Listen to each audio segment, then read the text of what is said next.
तो मध्यम उद्योगों का नया वर्गीकरण किया गया है। तो नई नीति में हमने उसका प्रावधान किया। 50 करोड़ से इसकी सीमा बढ़ा करके 125 करोड़ कर दी गई है। बाकी सूक्ष्म को अभी 2.5 करोड़ तक और 2.5 से 25 करोड़ तक लघु व 25 करोड़ से 125 करोड़ तक मध्यम उद्योग माना जाएगा। तो इसमें करीब करीब हर उद्योग को 50 करोड़ से ऊपर वाले जो उद्योग हैं उनको निवेश संवर्धन सहायता के अंदर बड़ा लाभ होगा और मध्य प्रदेश के औद्योगिकरण में इसका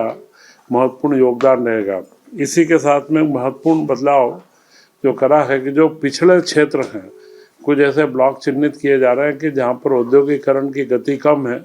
वहाँ पर 40% की जगह पर हम 52% के करीब उनको हम सहायता प्रदान करेंगे, जिससे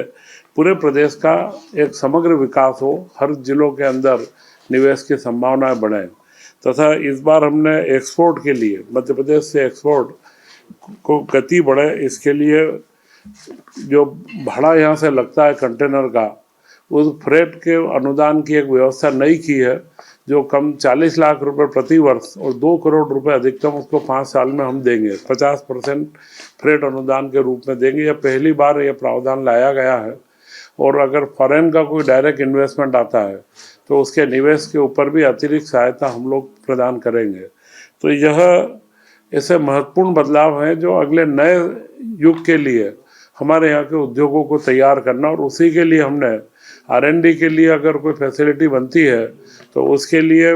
R&D लैब के लिए स्थापना के लिए 25 करोड़ रुपए तक का अनुदान के प्रावधान किए हैं। तथा लीन व जेड, ये 2 तरीके के प्रावधान है जो हमारे वर्तमान उद्योगों की गुणवत्ता, सर्टिफिकेशन व अन्य चीज़ों को बढ़ावा देते हैं, उनके वेस्टेज को रोकते हैं। अगर उसके लिए वे कोई कार्य करते हैं तो उसके लिए विशेष अनुदान का हमने प्रावधान करा है। तथा आज वर्तमान में जो भूमि की महत्वपूर्ण एक आवश्यकता है, तो मध्य प्रदेश में हमने एक साल में देखा है कि करीब 22 के करीब निजी औद्योगिक क्षेत्रों का निर्माण हुआ है। तो इस बार हमने उनको अनुदान के रूप में 40 करोड़ तक की राशि, हम अगर निजी औद्योगिक क्षेत्र डेवलप होंगे तो उन्हें 40 लाख रुपए प्रति हेक्टर के हिसाब से अनुदान देंगे, जिससे निजी क्षेत्र के सहभागिता को बढ़ावा मिले और भूमि व उद्योगों की उपलब्धता बढ़े। इसी के साथ में हमेशा कई महिला उद्यमियों के द्वारा वो जनरल एक डिमांड आती थी कि बड़े शहरों में फ्लेटेड इंडस्ट्रियल एरिया बनाया जाए। तो फ्लेटेड इंडस्ट्रियल एरिया में हम निजी क्षेत्र को बढ़ावा देंगे और उसमें अगर कोई आगे आते हैं तो हम लोग करीब करीब 800 रुपये प्रति वर्ग फीट से उनको अनुदान देंगे, जिससे फ्लेटेड इंडस्ट्रियल एरिया शहरी क्षेत्र के आसपास बने और एक नया माहौल प्रदेश के अंदर बने। तो MSME क्षेत्र केंद्र सरकार के भी फोकस पर है और मध्य प्रदेश में भी हमारे मुख्यमंत्री डॉक्टर मोहन यादव जी ने जिस तरीके से रीजनल कॉन्क्लेव करे हैं और आज देश पूरे प्रदेश में माहौल बना है, इसका प्रत्यक्ष प्रमाण है कि इस जो हमारी ग्लोबल इन्वेस्टमेंट समिट हो रही है, इसमें अभी तक 35,000 के करीब रजिस्ट्रेशन आ चुके हैं। तो यह स्पष्ट दर्शाता है कि मध्य प्रदेश के उद्यमियों के अंदर एक नया उत्साह व उमंग बनी है और मध्य प्रदेश में जो नया माहौल बना है इसका GIS के माध्यम से, और इसके पहले हमने जो नीतियों के अंदर जो आवश्यकताएं थी नए अवसर के साथ में आने की, उन सबका बदलाव करा है। आज भी उद्योग से संबंधित 3 नीतियां, जो स्टार्टअप की नीति है उसमें भी बड़ा बदलाव करा है।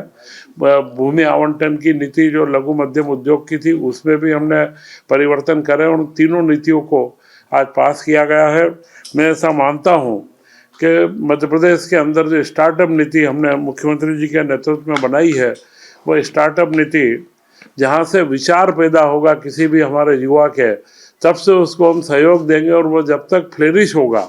उसका विकास का क्रम जहाँ जहाँ पे बीच बीच में आएगा, चाहे सीड फंड हो, कैपिटल हो, ब्याज का अनुदान हो, उसको प्रोटो मॉडल बनाना हो, या अंतिम रूप से अगर उसको मार्केट में जाना हो, फंडिंग चाहिए तो उसको अल्टरनेट फंडिंग के माध्यम से 100 करोड़ तक का एक फंड हम बना रहे हैं। तो यह एक ऐसा कार्य है जो स्टार्टअप नीति, मुझे लगता है कि पूरे देश के अंदर मध्य प्रदेश की हमारी नीति सर्वप्रथम होगी। तो ये सारे परिवर्तनों के साथ में मध्य प्रदेश नई उड़ान की ओर आगे बढ़ेगा और ग्लोबल इन्वेस्टमेंट समिट में हमारे मुख्यमंत्री जी डॉक्टर मोहन यादव जी ने जो परिकल्पना करी थी मुझे लगता है कि उस परिकल्पना से भी ज़्यादा हमें इसमें प्रस्ताव भी प्राप्त हो रहे हैं तथा प्रधानमंत्री नरेंद्र मोदी जी 24 तारीख को इसका उद्घाटन कर रहे हैं और इसका समापन हमारे देश के गृह मंत्री अमित शाह जी कर रहे हैं। यह एक ऐसा संयोग है क्योंकि जहाँ जहाँ पर भी प्रधानमंत्री जी का आशीर्वाद मिला है उन कामों को इस देश के अंदर नई ऊंचाइयाँ प्राप्त हुई है। तो मध्य प्रदेश में भी औद्योगिक क्षेत्र के अंदर नई उड़ान को हम प्राप्त करेंगे और यह नीतियाँ देश के अंदर एक अपने आप में मध्य प्रदेश का अलग स्थान बनाएगी, मुझे पूर्ण विश्वास है। इस समिट में अलग अलग विभागों के निवेश के प्रस्ताव सारे आएंगे। यह पूरा निवेश का समिट है, तो जो 35,000 के आसपास रजिस्ट्रेशन, इसमें सभी तरीके के लोग हैं। तो इसमें विभिन्न समिट्स होंगे, अलग अलग चर्चाएं होंगी। कई एक्सपर्ट्स को हमने देश भर से बुलाए हैं, चाहे पर्यटन का क्षेत्र हो, माइनिंग का क्षेत्र हो, स्वास्थ्य का हो, IT का हो, उन सभी क्षेत्रों के लिए। और MSME के अंदर भी जो नई तकनीक की आवश्यकता है, गुणवत्ता की, सर्टिफिकेशन की या अगले एक्सपोर्ट के लिए नवाचारों की, उसके भी हमने इसमें एक्सपर्ट बुलाए हैं कि जिससे हमारे वर्तमान उद्यमियों को लाभ हो और नए युवा उद्यमियों को प्रोत्साहित करने के लिए भी हमने इसमें कई एक्सपर्ट के सेशन रखे हैं। तो मुझे लगता है कि यह एक संपूर्ण निवेश को बढ़ावा देने का पूरा ग्लोबल समिट होगा। निश्चित तौर पे भोपाल हमारे देश की प्रदेश की राजधानी है और यह जो समिट यहाँ पहली बार हम आयोजित कर रहे हैं, इसका लाभ भोपाल और इसके आसपास के क्षेत्रों को मिलेगा और तथा यहाँ पर कई निवेश की संभावनाएं हैं। तो मुझे लगता है कि भोपाल भी एक नए स्वरूप के अंदर उसका अपना झीलों की नगरी का जो स्वरूप है, इसके साथ में जो अभयारण्य भी यहाँ पर पास में 5 किलोमीटर आया है, तो ये सारी चीज़ों का एक समायोजित करके भोपाल को भी एक नई दिशा मिलेगी।